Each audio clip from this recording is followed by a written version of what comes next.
You got me now. You got me now. You got me now. Oh, you figured me out. You fucking income fucking poop. You figured me out. You got me red-handed. You got me red-handed. The rhetoric expressed in this video is purely for entertainment and comedic purposes. Taking this rhetoric seriously could be very dangerous for your mental psyche. Viewer discretion is advised. Mihawk, I figured you out. For the longest time, we've believed in the title World's Strongest Swordsman. For the longest time, Mihawk has been this immovable object that most Zoro fans and Rayleigh fans can't really get rid of. And for the most part, I believed it. I wanted to believe it. I wanted it to be true.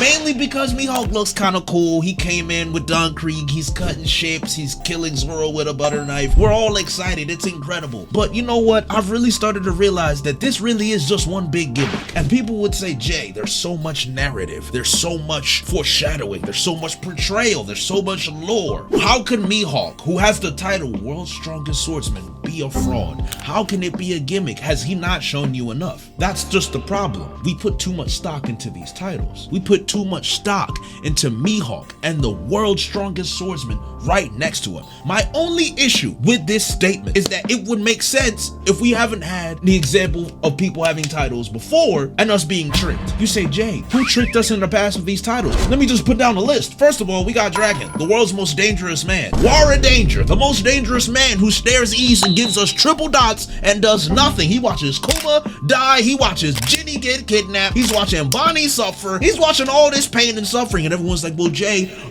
he's doing it for a reason.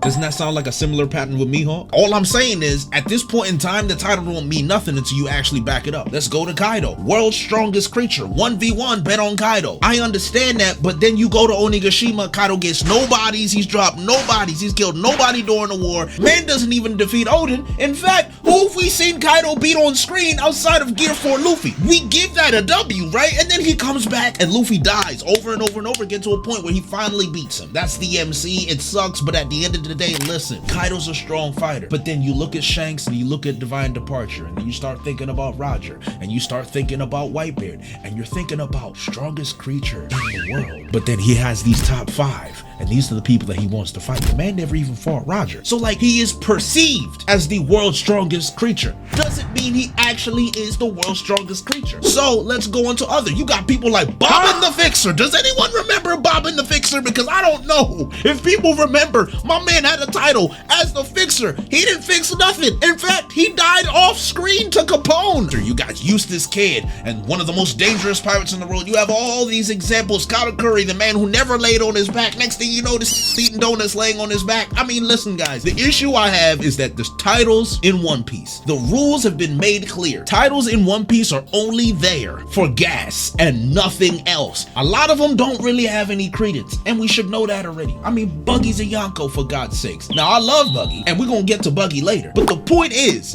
that we can't put too much stock into these titles. Let's build up Mihawk, because I know there's a lot of Mihawk naysayers, and there's a lot of them. They're all Zoro fans, really. The Mihawk fans are really just Zoro and Rayleigh fans. But let's just give them their credence and explain why they love Mihawk so much. Why do we put Mihawk on this status, right? Because you obviously have the world's strongest swordsman. We have Zoro, the is it Deuteragonist or whatever it's called? You know what I'm talking about. Basically, the number 2 of the story, Zoro. His main dream is to become the world's strongest swordsman. We see every time Zoro's strong, we think, oh my God, Mihawk's got to be stronger. I mean, God, Mihawk trained the man. So Mihawk trains Zoro. You got the monkeys on the island. Zoro's fighting them. Those mandrills are extremely strong. So it's like, oh, this is only scaling Mihawk. Mihawk trained against them. You have Mihawk versus Don Krieg. You have Mihawk versus a pre-time skip Zoro and Baratier. Mihawk's cutting ships. Mihawk's pulling up to Shanks. Everyone's like, oh my God, like he tied with Shanks. They had so many duels. Oh my God, this has gotta be that guy. Mihawk is really that guy. Yes, people are scared of Mihawk. Everyone's scared of Mihawk. He has all the lore, right? All the lore. So we get that. We have all the betrayal in the world, right? So in my mind, I'm going up and I'm like, okay, Mihawk, top 10, world's strongest swordsman, only one with a black blade. There's lots of things here to believe that this isn't a gimmick, right? And then one panel changes my mind. One panel opens my eyes to the fraudulence.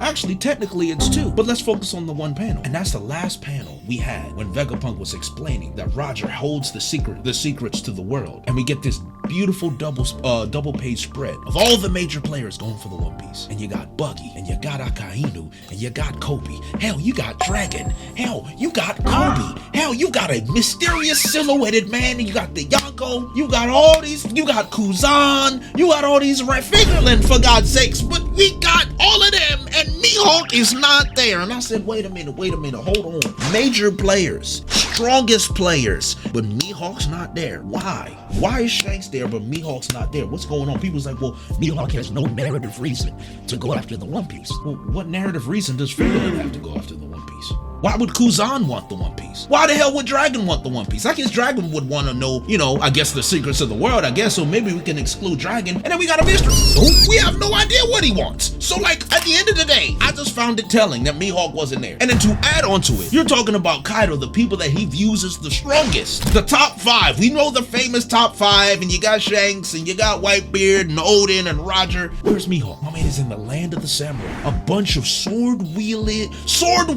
fighters in the entire land. And you mean to tell me this man not once thought about fighting Mihawk? Really? Why? I wonder why. I mean, these are the thoughts I'm having, right? Chat, these are thoughts I'm having. I'm saying chat as if I'm streaming, but this is how I record my videos. So then I start digging. I'm like, wait a minute, there must be something I'm missing, right? There's a gimmick here. There's an agenda here that's forming that I'm not seeing. And what is that agenda? I wonder what that agenda is. And bring that mic closer to me, because I need y'all to understand what I'm saying here. Let's go back to Flower Sword Vista, and we go to Marineford, and we're like, oh, Mihawk, he's so scared. He's cutting a block of ice. Everyone's so scared of Mihawk. Oh my God, it's Dracule Mihawk, and he's standing in front of Whitebeard like, I want to measure the distance between me and this man. And he sends an air slash. And what happens? It's blocked by Diamond Josen. All right, fair enough. That's odd. Luffy's running away from Mihawk. He's scared. He has future sight. Oh my God. Oh, Mihawk might cut my arm. Next thing you know, he's running up the Flower Sword Vista. They clash, and after one clash, Mihawk's like, you know what, player? Let's do this another time. Like, I'm not really trying to box right now. You're not trying to box where everyone else is fighting, and you are looking for strong swordsmen. That's your goal. Oh, I don't want to fight. I'm not interested in you anymore, Shanks. But you're not interested in Vista, the world's strongest swordsman. You're not trying to test yourself against Flower Sword Vista. So it's either Vista really is that man, or you scared of him. I mean, look at the enemy. You got Crocodile parrying Mihawk's sword. At this point, Mihawk is looking less and less impressive. And then you ask yourself, okay, so then we go back to, oh, we got all the betrayal, and we got all this lore and feats. And then when I hear feats, I said, feats? What feats? Let's list these Mihawk feats. So we've got you've got a butter knife feat against pre-time skip, pre-All-On Park Zoro. Great feat. He cuts a ship and beats Don Krieg. Okay, more East Blue feats. Okay. And then after that, we have cutting the block of ice. Okay. And then what next? What's next? What's next? What's the next feat? Because I don't know what the next feat is. What is it? Can somebody tell me what the next feat is? I hear crickets. Are there any more feats? Feats, anybody, please. Because we just seem to be giving this man all this credit and all this credence. And how many times have we been tricked before? How many times? And you know what? My PTSD is flaring up because I used to give Kid the same credit. I used to give him the same chance. Most dangerous supernova, higher bounty than Luffy, all the lore, all the betrayal. And what happened? I got my face spit on by Oda himself. So what is stopping me from believing that Mihawk is a big gimmick fighter this whole time? What's stopping me from feeling this way? And Oda showed it to you, and he didn't put Mihawk on that panel. He showed you there's something fishy about him. That's where the black paint memes are coming from. That's it. What are we supposed to be wowed by the mandrills and the monkeys? Is that where we're supposed to be wowed by? Because I don't really think that's enough. Personally, I don't think that's enough. So for me personally, until I see a on-screen valid Mihawk feat, not even just a feat, give me the name of a swordsman he's defeated. One swordsman, just one, because he ain't beat Shanks. That's not confirmed. And he beat pre-All-On Park Zoro. So after that, who's he beat? Because he didn't fight Vista. He ran away from Vista. Hell, he didn't even fight Das Bones. So unless there's just no swordsman in the world, then who is he the world's strongest swordsman over? Pre-time skip Zoro? Is that it? Pika? Half of King? Like, who is he lording this over? He ain't stronger than Vista until he beat him. So how is he the world's strongest swordsman? I need an explanation. You see, a lot of y'all just gonna think, there's this ignorant black man yelling and screaming about Mihawk when he's clearly not reading the story. The only problem is that you cannot actually refute the things I'm saying because they are in fact. Who is he beat? Who is the world's strongest swordsman actually defeated who had a sword outside of Zoro? Until I know that background and that story, it's just title. It's just conjecture. It is just gas. It is just flair. That's all it is. That's like saying, oh my God, Michael Jordan was the greatest basketball player of all time, but you didn't know he won 6 rings. I'm like, okay, well, who did he beat? Who did MJ beat? And then you start listening. Oh, MJ beat Larry Bird. MJ beat Magic Johnson. MJ beat Isaiah Thomas. Real people. LeBron James. Why is LeBron James the GOAT to some people? Well, he beat Steph Curry. He beat Klay Thompson. He beat Tim Duncan. I mean, these are real combatants. Respected, feared Hall of Famers. But who is Mihawk beat that we respect outside of pre-Arlong Park Zoro? I'm gonna keep saying pre-Arlong Park because y'all don't get it. He's tricking y'all. And we caught him red-handed. And I figured you out, Mihawk. I figured you out. Until you beat one swordsman that we respect is a gimmick. And if you don't like it, blame Oda, not me. I'm just reading the story just like you guys. You won't have to hold that. Get out my face.